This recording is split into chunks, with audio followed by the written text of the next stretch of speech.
Começou, galera, mais um resumo aqui de live de leitura, então, do Páginas e Porradas aqui. Prazer, eu sou o Rods aqui, né, anfitrião das noites.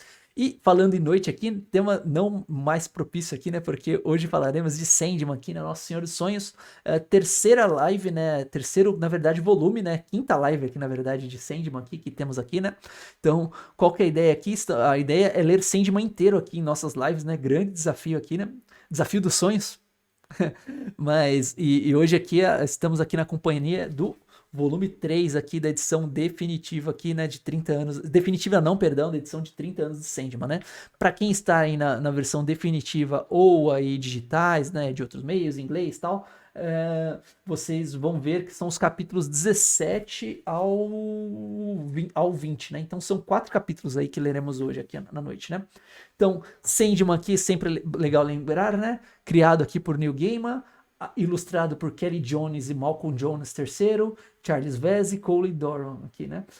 Temos um prefácio aqui, introdução do Paul Dini. Edição que eu tô lendo aqui é da Panini Comics aqui, né? Edição de 30 anos. Também tem a versão de... Tá aqui? Acho que tá aqui, mas o microfone tá na frente aqui. A versão definitiva também. Eu li pela primeira vez na edição definitiva aqui. Não muito confortável de leitura, né? Então por isso que eu tô usando essa aqui até pra live aqui.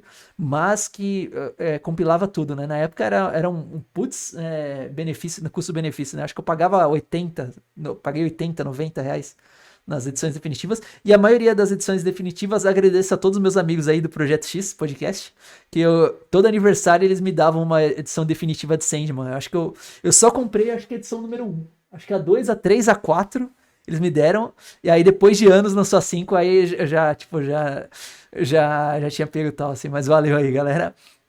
Então, é isso, Sandman aqui, para quem quiser aqui, temos uma playlist de Sandman aqui, contando, resumindo as lives dos volumes anteriores, né, então tem explicando, assim, certinho, né, ou pelo menos parcialmente aí, as impressões iniciais do primeiro volume, do segundo volume, né, sempre dividimos Sandman em 4 capítulos por live, porque Sandman é recheado de detalhes, galera, então é um quadrinho para ler sem pressa, pra gente ler na boa, tal, né. E essa que é a proposta aqui da noite, tá? Então, Sandman aqui no Páginas e Porradas, bora ler, galera, bora. E aí, pessoal, retornando então, pós-leituras do capítulo 17 e 18, né? Iniciando então com um resumo aqui do capítulo 17, né? A minha pequena interpretação aqui de Sandman, né? Fala de sonhos, né? Não tem jeito. Eu tava até falando aqui com a galera da live, né? Sandman aqui, os capítulos não foram tão interpretativos, né? Foram mais histórias aqui, pegando os conceitos aqui, né? Foram mais criativos que interpretativos, né? Pegando o conceito aqui da Calliope, pegando o conceito aqui dos sonhos de mil gatos, aqui bem legais. Mas, né, Sandman por si só é totalmente interpretativo também, né? Então, mesmo um capítulo que não tenha tanta introspecção aqui, você ainda consegue interpretar de mil jeitos aqui, né? E é isso que vamos aqui então para o capítulo 17, chamado Calliope aqui, né? Calliope aqui, uma musa grega aqui, né? A gente até pesquisou aqui no Google aqui, era uma das 8 musas gregas aqui, né? Essa aqui era responsável pela... Deixa eu ver aqui, tá até aqui aberto o resultado aqui, ó. Calliope, em grego, Calliope aqui, né? A da bela voz, foi a primeira das 9 musas da mitologia grega, filha de Zeus e Mnemosine. Foi a musa da poesia épica, da ciência em geral e da eloquência, e a mais velha e sábia das musas. E é considerada por vezes rainha dessas. Então, é dessa aí que estamos, né, falando aqui, né? Dessa musa da eloquência aqui, que ajuda em nós aqui, pessoas, podcasters e pessoas que fazem lives aqui, né? Tá. Qual que é o lance aqui? A história abre aqui, ó. Um escritor aqui, ó, chamado Richard Madoc, em maio de 1986, ele tá tentando buscar inspiração aqui, né? No caso aqui, para escrever. Parece que ele escreveu um grande best-seller aqui, e depois disso ele tá tendo o que vários escritores têm com uma crise de escritor, né? Eles estão tendo um bloqueio criativo imenso. E aí, dado esse bloqueio criativo, o Richard aqui, né? Ele vai de encontro a um outro escritor bem mais velho que ele aqui, chamado, acho que Richard Fry, e o Richard Fry conta o segredo de inspiração dele aqui, que na verdade o segredo de inspiração dele foi capturar uma entidade aqui, né, que inspira ele durante anos. E quem é essa entidade aqui, tá, galera? Eu tenho que até tampar um pouquinho aqui, porque ela está nua. É a Calliope, tá, galera? Calliope aqui, como dizemos aqui, né, a musa aqui inspiradora aqui da ciência, da eloquência, né, diversos aspectos. Então ele faz uma troca aqui com esse escritor aqui, ele leva uma espécie aqui de bola de pelos aqui, que é feito só por pessoas que engolem cabelo, um negócio mega estranho aqui, que dá sorte aqui e tal.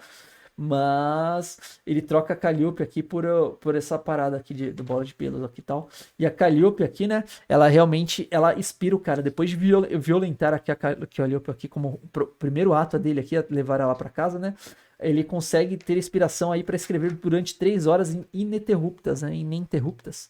E a Calliope, depois de ser largada lá tal, né, enquanto ele tá escrevendo, ela ora aqui para algumas deuses aqui, né, para ajudarem ela tal, né. As deuses explicam que a maioria dos deuses estão mortos, né, que só ficam aqui na Terra os perpétuos, né, que é o Sandman, a morte, aquela galerinha lá toda branca, né, pálida, e que a Calliope pode ter perdido as esperanças assim de ajuda, né. E depois explicam até como que a Calliope foi sequestrada, né. A Calliope, ela tinha um contrato aqui, né, e ela porventura aqui ela quis se aventurar, né, aqui no mundo terreno, aqui se banhar no rio antigo lá, que ela já tinha se banhado antigamente. E nesse meio tempo aí chegou esse homem aqui, né, o tal do Richard Fry aqui, que pegou o contrato da Calliope aqui, queimou e falou que agora ele era o novo mestre dela, né. Então foi assim que ele dominou a Calliope, né. O Richard fala que ele nunca vai. O Richard, agora, né, que foi entregue por esse homem aqui, né, agora tá em posse da Calliope aqui, e continua usando, abusando dela sexualmente, inclusive, né, pra receber essa inspiração que essa musa aqui causa, né. E como consequência disso, aí, em maio de 1987, vemos aqui o Rick Madoc aqui, com um best-seller aqui, né, né, nas graças da crítica, do público, das editoras, né, inclusive até conseguindo sua adaptação em Hollywood, né. Até que a Calliope aí, ela consegue o contato aqui, né, com o Sandman aqui, né, num dos momentos de desespero. E o Sandman, né, que recentemente passou por uma prisão também, né, sabe mais que ninguém o quão importante, né, um deus ou uma entidade aí ter sua liberdade, né, tal. Então o Sandman visita ela, tal, conversa que ele vai tentar ajudar ela. E assim que o Richard volta para casa aqui, né? Isso resumindo, tá, galera? Tem bem mais etapas, bem mais falas e diálogos aqui, né? Mas assim que o Richard volta para casa, encontra o Sandman e o Sandman basicamente fala: pô, você tem que libertar. Ele falou: não, não posso, talvez um ano. O Sandman faz um discurso mega legal aqui, fala: pô, você vai enclausurar aqui uma entidade aqui por apenas um desejo egoísta aqui de ter ideias, não sei o que, isso é mesquinho, isso é pífio, né? Meça suas palavras, o Sandman fala aqui. E aí o Sandman fala: pô, então você quer ter ideias? Você quer ter ideias? Então toma um sonho de 1000 ideias aqui. E o Sandman vai embora. E a Calliope fica meio parado, o cara não entende o que aconteceu. Mas a Calliope fala: ó, quem a gente visitou agora era o Oneiros, né? O deus do sonho, né? A personificação tal. É melhor você tomar cuidado com as palavras dele. Aí o Richard não dá bola, até que na manhã seguinte, lá quando ele vai comprar um jornal, ou no mesmo dia, eu não entendi direito aqui, ele acaba tendo uma epifania e tem várias ideias ao mesmo tempo aqui, ó, né? Que acaba fazendo ele colapsar aqui, né? Com essas ideias aqui, vários detalhes. Ele fala: não, tá acontecendo uma coisa, personagem tal, ou seja, o cara tá tendo uma overdose de ideias aqui, né? Incessante. Até que um dos fãs dele, lá, o médico lá, que ele tinha ajudado lá, tinha encontrado ele aqui no começo da história, encontra o Richard e vê o Richard no estado deplorável. O Richard não consegue parar de falar, começa a usar o próprio sangue dos dedos para desenhar as figuras que aparecem nos sonhos dele. Aqui ele começa a se automutilar aqui, né? O cara tá bem comprometido, mas no momento de sanidade aqui, esse médico leva o Richard para casa dele aqui, dá alguns anestésicos para ele aqui, né? Analgésicos e tal. E o Richard consegue falar: pô, na minha casa de verdade, vai lá, por favor, amigo. E tem uma mulher lá, fala pra ela que ela tá livre para sempre e tal. E aí o médico não entende muito, mas ele decide fazer isso lá, ele vai até a manchão lá do Richard lá, não encontra uma mulher, e sim um livro ali, né?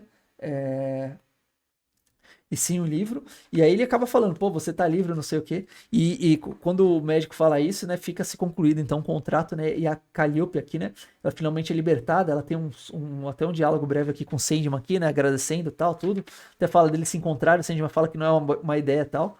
E por fim aqui o Richard, né, ele recebe o castigo dele aqui, que após a libertação da Calliope, ele não é mais inspirado, né, e além de não ser inspirado mais, agora ele não tem mais inspiração alguma mesmo, não lembra de nada, assim, ele tá meio confuso aqui, né, então foi meio a punição dele por querer prender essa divindade aí, né, dos sonhos, das inspirações e tal, né, bem justo capítulo, né, essa figura da Calliope já apareceu antes aqui. O Richard Fry aqui eu não peguei muita inspiração aqui, mas tem até uma menção rosa de John Dee aqui, que apareceu aqui na história, enfim. Neil Gaiman aqui trabalhando o que ele melhor faz aqui, com a personificação, né, de entidades e tal, né, e colocando esse dilema aí do castigo, né. Enfim, muito interessante, galera. E aí, seguindo aqui a nossa leitura, vamos ao capítulo 18, então, Sonho de Mil Gatos aqui, para entender o que vai rolar nessa história, então, galera. O que acontece? Basicamente, temos um gatinho aqui, ó, bem pequenininho, bem bonitinho aqui, ó, Cuti-Cuti, vivendo aqui com a sua família, com seus donos e mestres, né? até que um gato da rua aqui chama ele aqui, e os gatos aqui, eles conseguem se comunicar entre si aqui, né? E eles falam, ó, ela vai falar essa noite, não sei o que, ela quem tal? Ele não vem, procura uma brecha e vem. Aí o gatinho consegue fugir da casa, ele vai lá com um gato maior aqui, e eles estão se reunindo com vários outros gatos, aparentemente para escutar uma gata, né, que vai falar algumas palavras que são divertidas ou curiosas, né? Até, outros gatos até se questionam. E aí que vai aqui, ó, começa o capítulo aqui no cemitério, ó, com vários gatos aqui, né, nesse cemitério aqui. E começamos esse capítulo aqui, ó, chamado Sonho de Mil Gatos aqui, né? Interessante esse nome aqui. E aí, basicamente, quem que vem lá? Uma gata siamesa. E ó, destaque aqui pro desenho. Olha que sinistra aqui o desenho dessa gata aqui, né? Animal, né? E ela tá aqui querendo contar a história dela aqui, né? Então ela conta que ela era uma gata siamesa, que uma época que ela tava lá no cio, ela teve um encontro com um gato lá feroz e voraz lá, e que, como que ela descreve aqui, né? Nosso prazer um com o outro e a nossa consumação da nossa fome mútua foram guinchados até os céus e gritados em direção aos arcos da abóboda celeste, né? Então, como New Game aqui, né? Glorifica aqui, né? Basicamente o sexo dos gatos aqui, né? Que ficam lá no quintal aqui. Mas isso refletiu aqui, né? Em ela tendo crias aqui e tal, né? Mas por ela ser siamesa, né? Os donos dela falaram, pô, essas crias aqui são mestiças, não valem um dinheiro aqui e tal. E aí o que o dono e a mulher aqui fazem, né? Eles pegam todos os gatinhos que ela tinha parido aqui, né? Colocaram numa sacola aqui e fazem a crueldade de jogar os filhotes da mãe aqui, né? No rio aqui, né? Então é absurdo, né, galera? E aí a mãe gata aqui, né? Após esse luto aí, né? Ela tava muito triste, ela acaba indo ao reino dos sonhos, né? Tentando pedir iluminação, revelações, né? Justiça, né? Ela pede justiça, sabedoria e revelação, né? E ela acaba fazendo isso na Terra dos Sonhos. Ela acaba encontrando uma espécie aí de corvo morto, né? Uma ossada de corvos aqui andando, né? Falando. E o corvo fala que ela tem que se encontrar com o rei dos gatos aqui na Terra dos Sonhos para conseguir essa resposta, né? E justiça e sabedoria ela não vai encontrar nos sonhos, mas talvez né, revelações aconteçam na Terra dos Sonhos. Então ela faz uma aventura até encontrar com o rei dos gatos aqui na Terra dos Sonhos. E esse rei dos gatos aqui nada mais é que quase uma pantera negra aqui, né? Um gatão gigante aqui, que a gente sabe aqui que é o Morpheus por causa dos balões de fala. E aí o Morpheus aqui, ele dá um papo aqui bem interessante, que ele fala pra gata aqui sonhar, e nesse sonho dela, ela vê o sonho dos 1000 gatos aqui. Era uma época que os gatos eram gigantes, né? Eram os maiores seres do mundo, e os humanos não eram donos deles. Na verdade, os humanos, ó, eles eram vassalos dos gatos, né? Eles acariciavam, cuidavam deles e tal. E de noite os gatos aqui retribuíam, né? Caçando, né? E devorando os humanos, porque era muito mais divertido que os roedores e os pássaros, né? Dessa realidade. E os gatos dominavam aqui, ó, sinistra essa arte aqui, ó, do gato à meia-noite aqui, né? Ronronando, ronroando, não lembro agora qual que é o som do gato aqui. Até que um humano aqui, ele fala de sonhos e fala que sonhos moldam o mundo. E esse humano aqui, depois de fazer um discurso aqui para toda a humanidade que estava, né, subjugada pelos gatos aqui, falando que todos os humanos eles têm que fazer que nem os gatos e sonharem que os humanos, na verdade, são os dominantes, que depois de tempos em tempos os sonhos vão moldar o mundo a ponto da humanidade conseguir se reestruturar. E é o que a gata entendeu lá da Terra dos Sonhos, que isso aconteceu. Depois de quase apenas 1000 humanos terem esse mesmo sonho simultâneo, a realidade se transformou e agora os gatos, né, não eram dominantes e sim os humanos, né, e voltam-se né, ao nosso status quo de realidade aqui. E aí depois de conversar com o Sandman aqui, né, com o gato, o Sandman aqui, Lorde dos Sonhos, fala aqui, né, que os humanos eles sonharam com o mundo de tal forma que ele sempre foi, né? Foi agora tal, né? Jamais houve um mundo de senhores gatos e senhoras felinas tal, né? O mundo mudaram e o universo desde o começo até os fins dos tempos. Ou seja, né, essa realidade foi sobreposta aqui por causa dos sonhos. E perguntou pra gata se ela tinha entendido a mensagem. E a gata fala que sim. E por isso que a gata tá falando, discursando para 1000 gatos. Ela tá falando, desde isso aí eu fugi dos meus donos, eu tô andando de lugares a lugares, atravessei até o oceano, né? Tô falando dos gatos mais ferozes, solitários em desertos, até gatos em becos e multidões de gatos aqui. Porque a única coisa que a gente tem que fazer é conseguir reunir apenas 1000 gatos aqui e fazer com que nós sonhemos aqui, né? Com essa realidade, né? Com nós como soberanos, né? Então é interessante aqui a gatinha aqui como uma espécie de profeta aqui, né, desse sonho dos 1000 gatos aqui para essa realidade acontecer, né? E ela fala aqui para esse discurso aqui, para esses gatos do cemitério aqui. Os gatos depois debandam, alguns não acreditam, alguns tiram sarro aqui. E o gatinho lá que tava lá no começo da história conversando com um amigo dele aqui, né? Que tava inclusive caçando rato aqui. Falando, poxa, mas eu acreditei nela, né? Eu acho que é importante os gatos tentarem sonhar, vamos tentar fazer isso. E aí o gato maior fala, pô, isso jamais vai acontecer, né? Quando, mesmo uma profeta, um Deus persuadir aqui 1000 gatos a fazer a mesma coisa ao mesmo tempo, né? Ia ser inédito, né? Porque gatos acho que é um lance da independência do gato, né? O gato ser um bicho independente teimoso aqui, né? Então é interessante esse conceito aqui do sonho dos 1000 gatos aqui, né? E por fim aqui, mostra o gatinho aqui, todo bonitinho aqui, sonhando aqui, e os donos falam, ó, que bonitinho, com o que ele está sonhando, né? E a gente sabe se esse gato aqui está sonhando com o sonho de 1000 gatos, ele está praticamente sonhando com ele e acabando com a humanidade, porque é o que os gatos faziam, né? Eles caçavam os humanos e tal, então... Fica aí, né, esses 2 capítulos aqui, né, mais criativos, elementos bem mitológicos aqui e interessantes, né? É muito legal essa proposta, né, que Sandman tinha aqui nos anos 90, né, de criar novas coisas, né? Esse ar de histórias aqui que só o Neil Gaiman sabe colocar, né? E que interessante, que interessante. Isso aqui também é um capítulo contido, né? Começo, meio e fim, mas, cara, que obra de arte, né? Bonita, né? Que aventura legal foi esse capítulo aqui do Sonho dos 1000 gatos aqui, né? E concluímos, então, nossa metade aqui da leitura da noite aqui, né? Estamos com capítulos 17 e 18 lidos. Vamos agora para os capítulos 19 e capítulos 20 aqui na sequência, hein, galera? Então, bora continuar aqui desfrutando essa leitura aqui, hein, pessoal? Olá, galera, retornamos aqui a nossa leitura aqui mega inspirada aqui, né? Capítulos 19 e 20 lidos aí, né? Sandman sempre, né, aquela inspiração aí, criatividade no máximo aqui, né? Falando agora então sobre esse nosso capítulo 19 aqui, né? Um sonho de uma noite de verão aqui. Na verdade, isso aqui, depois que eu acabei o capítulo, descobri que o sonho de uma noite de verão, de parte de uma noite, eu não lembro agora certinho esse nome, mas é uma peça do William Shakespeare, olha só. Então, o Gaiman pegou essa peça que já existia, criou uma história em cima dela, né? E tá auto-retroalimentando, né, o conteúdo dele aí, né? Cara, piração, piração. Lembrando que o Sandman tinha feito um pacto com o William Shakespeare, né? Alguns capítulos atrás aí, né? E aí, uma das peças lá que o Sandman fez o Shakespeare prometer a escrever pra ele é essa aqui, né? Então, legal o começo desse capítulo. E curiosidade, enquanto eu tava falando aqui, galera, bem no comecinho do capítulo, ó, dá pra ver que o portal das criaturas mitológicas, ó, tá bem nesse cantinho aqui, né? Eu não tinha reparado da primeira vez aqui, né? E tá aqui essa figura que abriu o portal. Então é isso, tá aqui o Shakespeare andando com a sua companhia de teatro aqui, né? Com a peça escrita, eles estão indo ao encontro aí do cara que pagou, né? Que encomendou essa peça aí, né? A companhia de teatro tá com Shakespeare e Shakespeare tá com seu filho mais novo aqui, Hamnet, né? Filho que a gente já sabe aí na história e tal. Até que Shakespeare se encontra com Morfeu fala, eles falam, né, dessa barganha, né? O Shakespeare finalmente escreveu a peça. E na verdade, quem vai testemunhar essa peça aqui, nada mais nada menos aqui, ó, o portal é aberto aqui, né? Por criaturas fantásticas aqui, né? O rei e rainha do mundo das fadas aqui, né? Titânia e como que era o nome dele?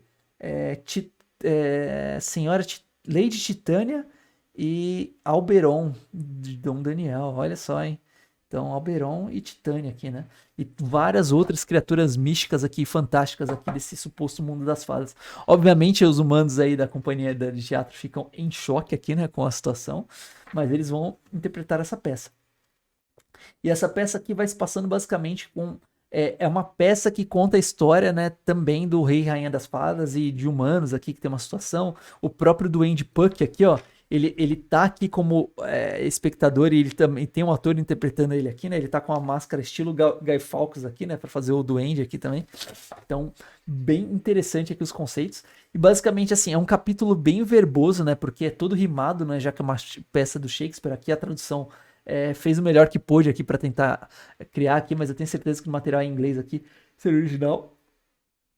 E aqui as criaturas, né, que estão testemunhando aqui, estão se entretendo de verdade aqui com a história, com as coisas que vão acontecendo, do Andy aqui. Tem uma pausa de um intervalo aqui, onde as próprias criaturas místicas aqui conversam com os atores que estão inserindo as peças. Então, assim, é uma viagem rica aqui de sabor e fulgor aqui, que é muito divertida, galera. E o Sandman aqui, acho que é a verdadeira mensagem aqui, acho que dessa peça aqui, né, encerrando aqui, que o Sandman encomendou O Shakespeare, o Sandman explica aqui, ó, que durante diversas vezes aqui, né, as fadas proporcionaram muito divertimento e entretenimento, né? E o Sandman fala: agora vocês partiram para suas próprias moradas e eu gostaria de lhes retribuir por todo o deleite. E mais, os humanos não se esquecerão de vocês, isso é importante para mim. Que o rei Alberon e a rainha Titânia sejam lembrados pelo menos até o fim desta era mortal aqui, né? Então, é interessante essa retribuição aqui, por isso essa peça aqui, né? Lembrando que essa peça já existia antes do New Gamer, né? Então ele tá só retroalimentando a história dele com o conteúdo que já existe aqui, né? Falando das fadas e tal. Por fim, aqui as coisas acontecem. O próprio Duende Puck aqui, no destaque, o que ele faz aqui, ele engana, né, a pessoa que estava interpretando ele, e ele entra no lugar e começa a se interpretar na festa aqui. Então, basicamente, é toda essa viagem aqui que a companhia de letras faz aqui. Por fim, tudo, né, eles acordam aqui achando que é um sonho ou não, né, enfim. Foi uma experiência bem sinistra pro Shakespeare aqui, para toda a companhia. Mas a gente viu o que aconteceu, que o Sandman teve lá a primeira de suas peças. O Shakespeare aqui, né, nessa história aqui, ele sente pesar aqui da realização que ele havia negociado com o Sandman aqui também. Então, muita coisa interessante aqui. Destaque depois ao Hamlet, né? Shakespeare que morreu aos 11 anos, em 1956, aos 11 anos de idade, né? Então, ele também morre. Então, é isso, né? O New Gaiman em inglês, né? Óbvio que ele ia pegar um pouquinho da fonte lá da cultura dele, né? O Shakespeare. Então, um capítulo interessante. E esse capítulo aqui, se não, talvez o mais tocante aqui pra mim, tá? Nessa nossa leitura dessa noite aqui, tá, galera? Capítulo 20, né? Chamado Fachada aqui. Temos aqui a vida solitária e sombria aqui de uma ex-agente aqui, né? Acho que não lembro se era do Triângulo e tal, né? Mas a mulher elemental que ela tá vivendo aqui, uma espécie de solidão. E explica aqui o que é ela aqui, né? A mulher elemental aqui é a Raine Blackwell.